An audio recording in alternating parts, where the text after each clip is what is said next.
William Gargan stars as Barrie Craig, confidential investigator.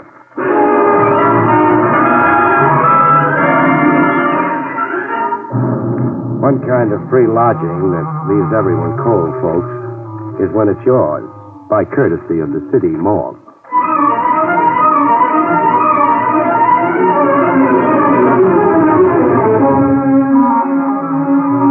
The National Broadcasting Company presents William Gargan in another transcribed drama of mystery and adventure with America's #1 detective, Barrie Craig, confidential investigator.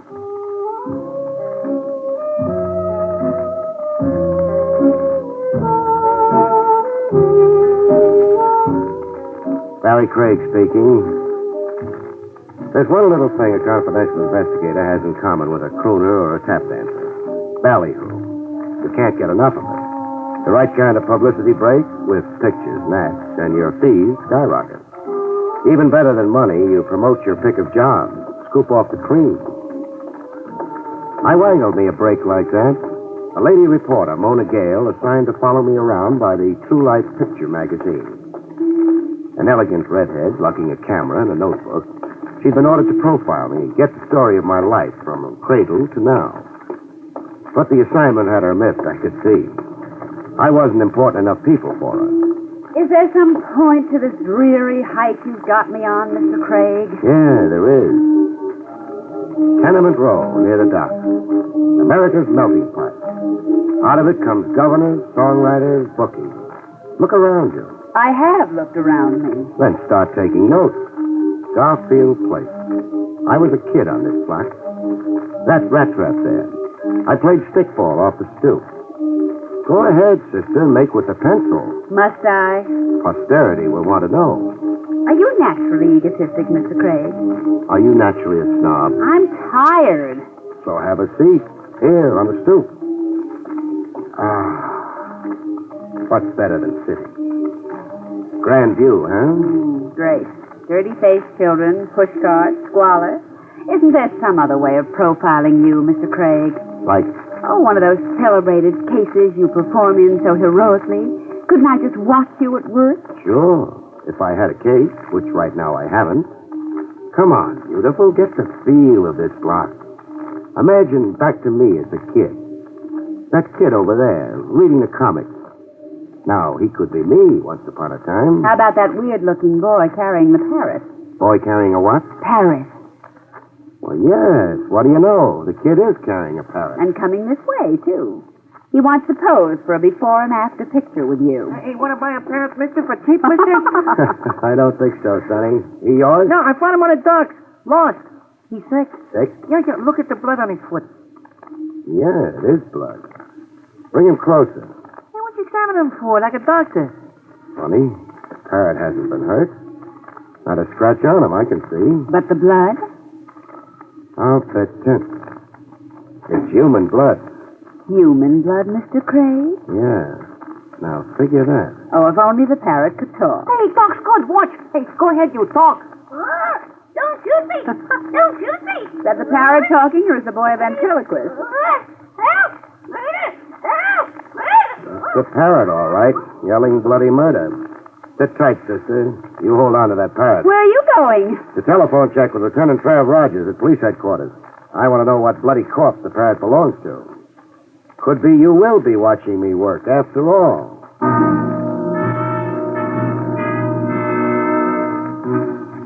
Mona got to watch me work. Over the phone, Lieutenant Trav Rogers set up a date for the parrot to be reunited with his master. The setting for the sentimental reunion was the city morgue.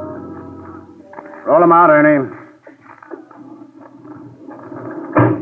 The parrot belonged to him, Craig. Steady, Mona. Who was he, Trav? Vince Larimer, according to an identification card in his wallet. He was found on the docks beside an empty bird cage. Shot to death by an unknown assailant. And? We traced him to a banana boat. He'd booked passage from Honduras to New York. Period? Period. On ship, Larimer kept to himself, stayed in his cabin. A mystery figure, isn't that how a reporter would headline him, Miss Gale? That parrot you two chanced across was Larimer's only known companion. Can I see the cage the parrot came in, Rogers? If you must meddle. I'm being immortalized by True Life magazine, so please don't louse it up.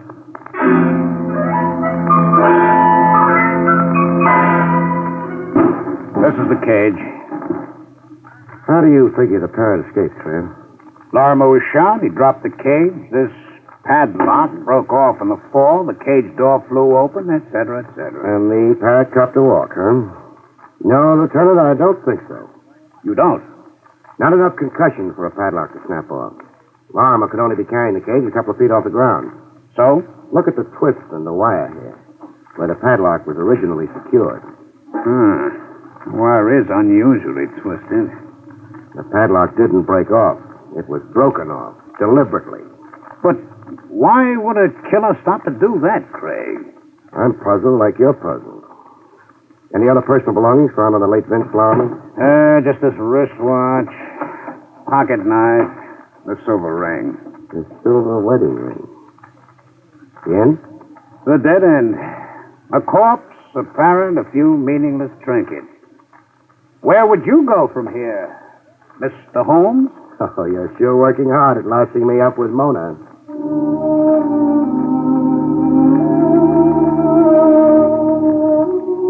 But it so happened a detour developed in the dead end. The next morning, while I was sorting my mail over coffee and sinkers in the crosstown diner, and while waiting for the red-headed Mona to show up for her day's grind, the mail was the usual garbage. Bills, all of them stamped final notice, circulars advising me where to get my pants brake, where to buy my geraniums, and one circular I really stopped to read. The Starbright Park Museum of Murder, exhibits in wax. The circular entitles bearer to a 50% admission discount. Good morning, Mr. Craig. The ripened friendship we've got, it's time you call me Barrie. With a good morning kiss. If that's how you like to start your day. Look, I was assigned to you to play Boswell, Barrie, not Madame Bovary. And what, pray, have you in store for me today? A trip to the Starbright Amusement Park. Amusement park? Read the circular. Bargain rate. So? Read where it says about the new wax exhibit. Oh, see, the brutal murder of Vince Larimer. So real it will startle you. Hey, Vince Larimer? Our corpse of yesterday. But how How could a wax exhibit already be set up for the customers less than 24 hours after the murder happened? Yes, and circulars printed. Printed and in the mail. One of them in the mail to me. You think it was purposely? I'd be a dope not to think that. I'm not only being invited to get a look at Vince Larimer being shot, but also at who is shooting him. All this in wax. It's incredible. I'm in an incredible business, beautiful. In what other business can you get an educated redhead personally assigned to you?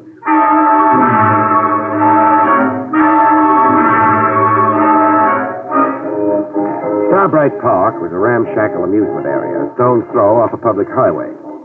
Well, here's your Museum of Murder. Those signs, shocking, sensational, lurid. And closed. No ticket taker, no open door. It's boarded up? There's a bell here. This side door.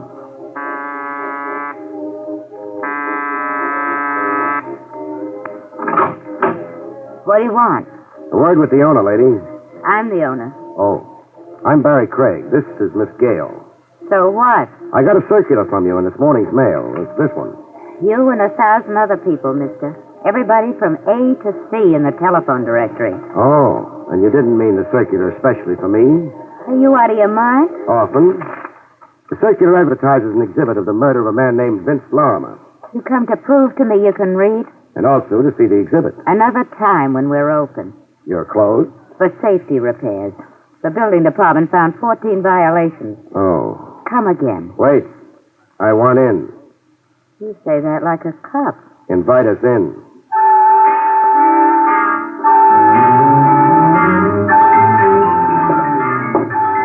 Having fun, Laura? It's gruesome. Snyder and Ruth Gray in the hot seat. Dillinger bleeding all over Chicago's sidewalk. Why, baby, you're holding hands. I get affectionate and morbid surroundings. The Vince Larimer murder's the last one in a row, right after Bluebeard. Here it is. Some light on the subject, please. I got no lights to switch on. The power battery's disconnected. Another order of the almighty building department. Here, you can use this flashlight. Thanks. Hey, quite a likeness. Barry, the victim does look like Vince Lorimer. Like Lorimer posed for it. Even the clothes, the pinstripe suit. And holding a cage with the parrot still in it. The minutes before the actual murder the scene's supposed to be. Miss, or is it madam? It's Dolly. Dolly Flanders. Dolly, the hooded killer holding the gun. Why the hood? I don't get your question. Is there a head, a face under the hood? Yes, I guess there is. Model? How? How? In the likeness of the killer, I mean. In the likeness? Well, how could that be? That's the question I'm saving for later. First, suppose you raise the hood. Get in there and raise it, Dolly. Don't raise it, Dolly. Barry! Voices jump you all the time in my business, Mona. You take it calmly. Raise as you are, Dolly. Craig, Yeah? drop that flashlight. Try beaming it at me and... Okay, stubborn. Dolly, he shot you! No. Bullseye on the flashlight. My wrist dead from the concussion. Get flat on the ground, face down, Craig. And your lady friend. Be smart, Craig. From where I am, you're a clay pigeon.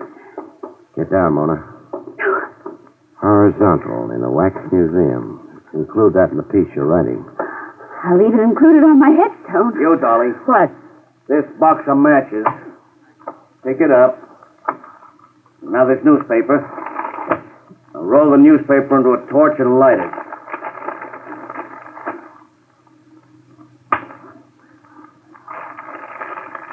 It's lit. What shall I do now? A wax figure holding the gun. Stick the torch under the hood and hold it there. Let's see how fast it melts.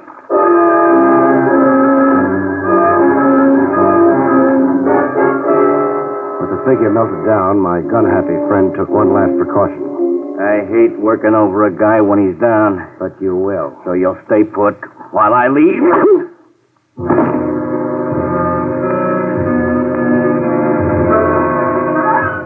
Bomb burst in my head set off a chain reaction. The last thing I heard before being blown to bits was Mona screaming.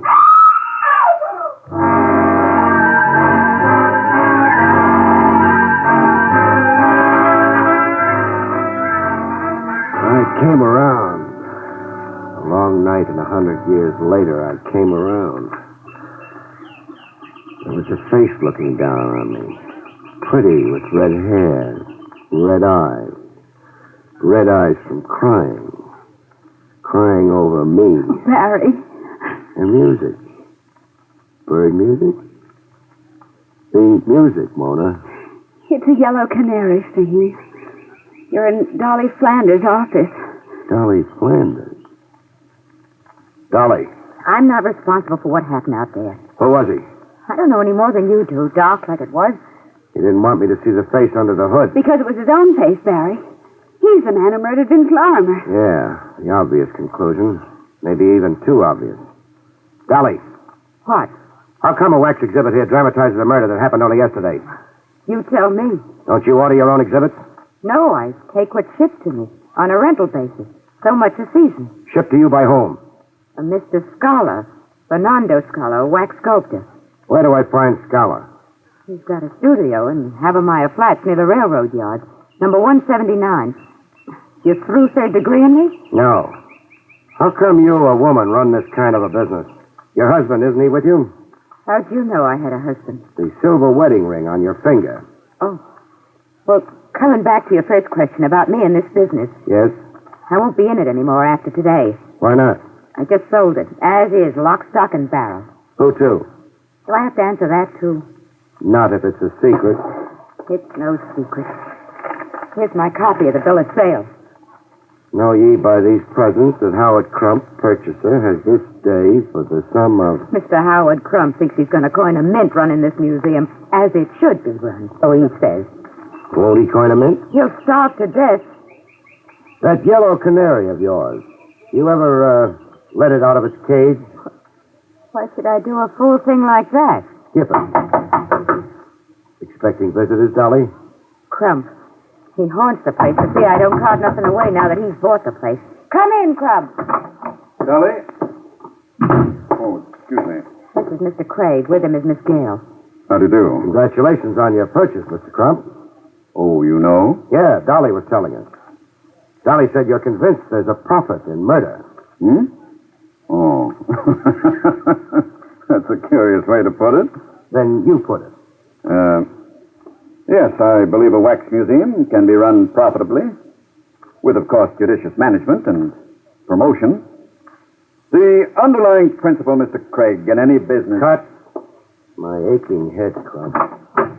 The head I'm taking out of here is already twice the size I came in with.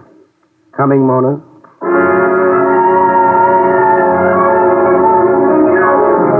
Outside the wax museum in a drugstore, while Mona calmed her fevered nerves with a double coke, I got the cracks in my skull glued and an iodine pomade where it lumped. After that, I telephoned police headquarters. Hello, Lieutenant Trav Rogers? Never mind paging him, Buster. A message will do from Barrie Craig. Tell him to check Vince Lorimer's fingerprints with police files. Pronto. You're asking more questions than I've got answers.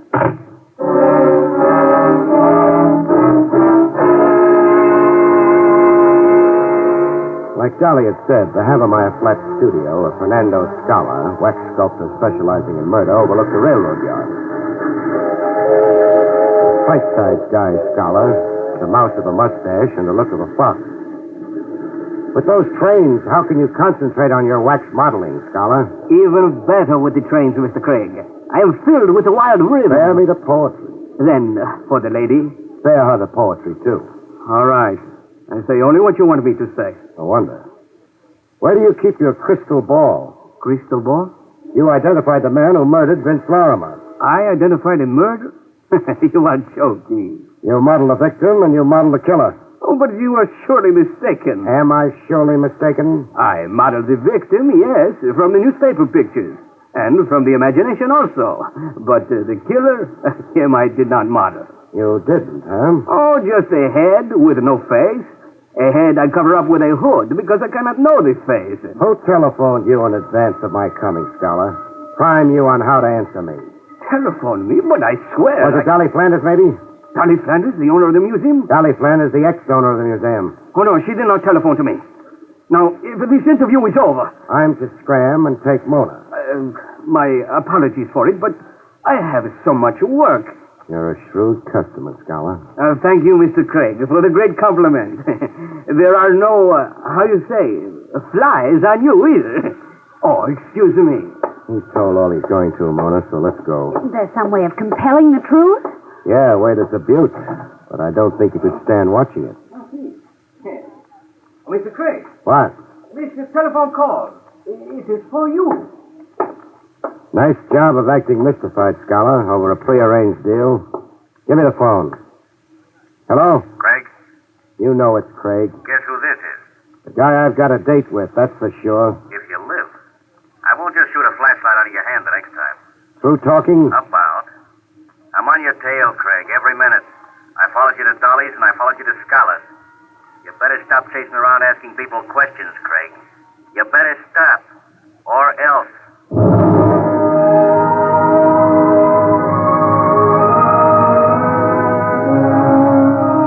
The case began to wrap itself up with a valuable assist credited to the good Lieutenant Trav Rogers.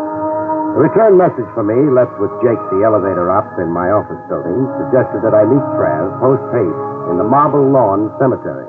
But why meet in the cemetery? A favorite long-lost aunt. Rogers wants me to help dig her up. Oh, taxi! Hey, taxi!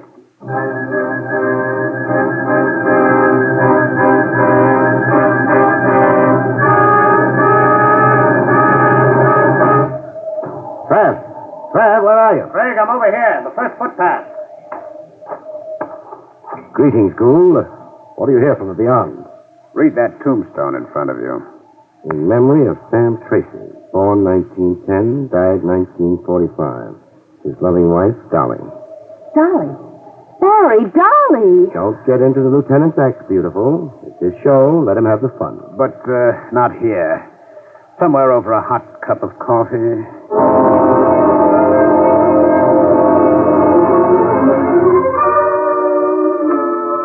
That headstone read, Sam Tracy died 1945. He also died in 1951. The same man died twice. What Rogers is saying, Mona, is that our Vince Lorimer was also named Sam Tracy once. Right. We checked Lorimer's fingerprints with police files, as per your request. Lorimer's prints correspond to the prints we have of a Sam Tracy, a one-time thief and safecracker. But there is a Sam Tracy now buried in the Marble Lawn Cemetery. Mona's yet going to convert from reporter to detective. No, beautiful. Whoever's buried in Marble Lawn is a ringer. Someone's buried as Tracy, as a trick to free the real Sam Tracy. Alias, the late Vince Lorimer. That was my guess, too, Barry. Great minds run on the same channel. Who said that? What was the original Sam Tracy trying to escape from? A safe robbery in 1945. Tracy made off with a cash haul of $100,000 belonging to a stockbroker named Rufus Scott.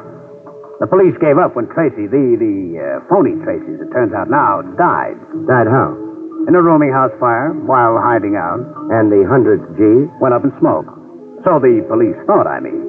As did the insurance detective in the case. Insurance detective? A certain Sandy Dowell, an eager beaver in his day.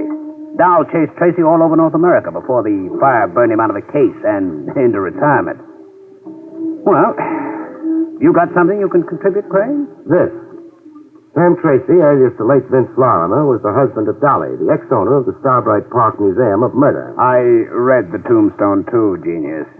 Besides, it's a matter of record that Dolly Tracy posed as the widow in the phony burial of her so-called husband in 1945. I guess Dolly to be the very late Lorimer's widow this morning. By divination? By a silver wedding ring on her finger. An exact replica of the one you found on the corpse. Well, we know a lot and we know nothing. Tracy got away clean with $100,000. Even got out of the country. Why then did he come back posing as a Vince Lorimer? Why take that risk? And get murdered. And who released the parrot? And why? Frankly, Mona, I don't know if that's really significant. Bet on it, it is, Rogers. It's the key to our killer. All right, where would the key fit? Seabright Park, I'd say. Trav? Yes. Suppose I call the move. Can you bear it? If it catches a murderer. Spoken like a good cop.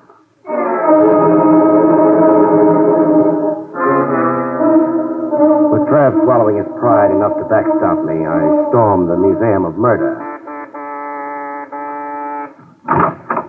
Yes? You. Close that door, Crump, quick. You, seem urgent. Urgent? There's a rifle-happy wild man tagging after me. Where's Dolly? Packed up and gone. I've taken possession. Uh-oh. That's my rifleman. Don't open that door. Where are you going? To your office to telephone for help. Now, look, Craig, I can't get involved in your affairs. Quick! Hello. Dead. Now the line went dead. Someone's cut your wires, Crump. Craig, you can't stay here. I'm running a business, not a headquarters. You want me dead? No, but... My rifle-happy friend finding the range. Craig, get out of here. I'll be murdered. That's not my concern. I insist you go. You want me to walk out at a certain death? It's certain death anyhow, staying in here, cooped up in here, cornered. Craig, I'll be killed, too. The next bullet might get me. You're raving, When Crump. you stay here, the room is a death trap. You look green, Crump. Sick, as if you're suffocating. Suffocating. Yes, I am. The room's close.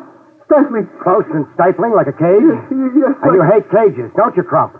I hate... That's why you let parrots out of cages. You can't stand seeing anything caged. No, I can't Even stay. the yellow canary, Dolly's yellow canary. The cage is here, but the canary's gone. You emptied that cage, too, eh, Crump? Yes. Craig, I can't breathe. I'm suffocating.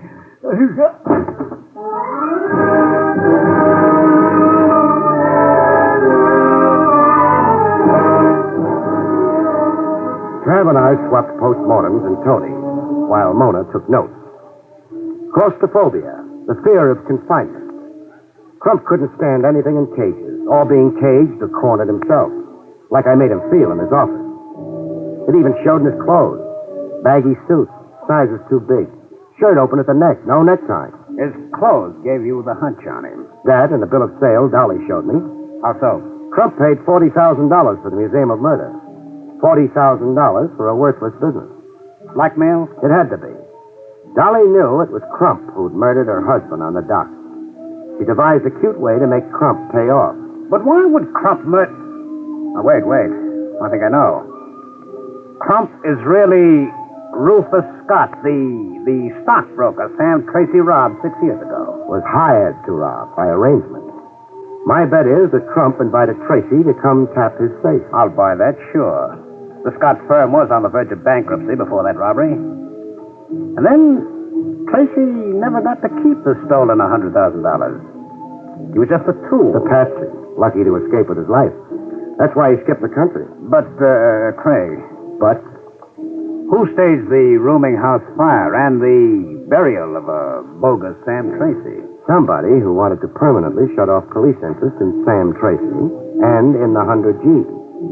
The men say you were supposed to be Rogers when you stalked me in the Museum of Murder and helped pull Crump apart at the scene. The beneficiary of the $100,000 was the thug who worked over you, eh? A thug who could only be one guy. Trav, your retired insurance stick. Sandy Dow. Sandy Dow. A guy I've got a date with before you have. Oh, now, Craig, don't be vindictive. Don't you be casual, Trav, about my head. Before you put the cuffs on Dowell, I'm handing him his cuffs, and that's for sure. And before you two stalwarts of the law really go at it in earnest, will you tell me if I've got it down correctly? Some other time, we're going to a huddle over your note. Just one footnote to murder. Dolly ordered that wax exhibit from Scholar and invited me to come see it. It was her way of forcing Crump to come across by her museum. The end? Almost. All it needs now is the clinch. The clinch, Barry? Yeah, to keep your storyline straight. Page 1, boy meets girl. End page, boy gets girl. Oh. Trav. What? Vamoose, huh? But, All of a sudden, Mona's got that certain primitive look in her educated eye. Oh. Excuse me for being dense. Yeah, scram, Lieutenant. Please do not louse Craig up with the press. Good night, folks. See you next week.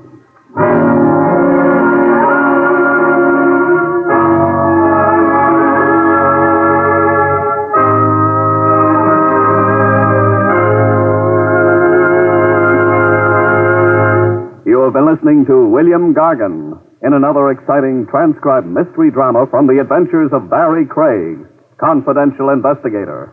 Tonight's story, Murder in Wax, was written by John Robert. Next week, it's the strange story of the naughty necklace, about which Barrie Craig has this to say.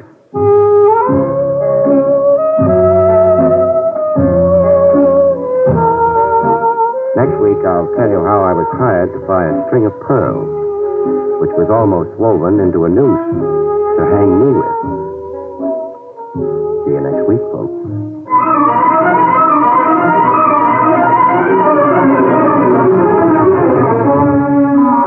Featured in the role of Mona was Joan Alexander.